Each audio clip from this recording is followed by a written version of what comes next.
তো কি কি অপরাধ করেছে আমার উদাহরণ দিয়ে আরে ধাম ধুম করে মুসলিম তুলে বাড়িতে না একটা জিনিস চিন্তা কর যে আমার আত্মীয় স্বজনের বাড়ির যদি আমি না ভ্যালু পাই তাও মামার বাড়ি করি হ্যাঁ তোর আগের কাতার সাপ দরকার আমরা থাকবো ভাই বেরাদার গুনে আগের কাতা হ্যাঁ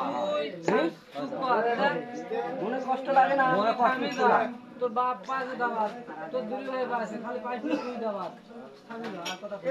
আমার মা দুলি ভাই কি ডাহে দুলি ভাই কি ডাহে বড় ভাই কি ডাহে বাপ বাপ কি ডাহে আমি থাকে থাকি কথাটা বুঝি আমার কথাটা কি লাইন নিলে আমি মোট আমার গোষ্ঠীর ধরি পা আমার দুঃখ নেই আমার কইলে না ঠিক আছে আমি ফাঁকে লইছি তাই না ওরা করা লাগে যে এক দেশ পার হয়ে ওই টান ভাঙে দিই তো ধন করতে কিছু কিছু করবো না রে কিছু করবো না ধৈর্য কোন তাই তো কামরা দাওয়াত দেন যা বাস্তাই করে আচ্ছা ঠিক আছে না হলে তো দিয়ে আমার আর কই মধ্যে বাড়ির লোকজন না হলে আমারও চল আমারও চল এরা বিসমিল্লাহ করবো আমি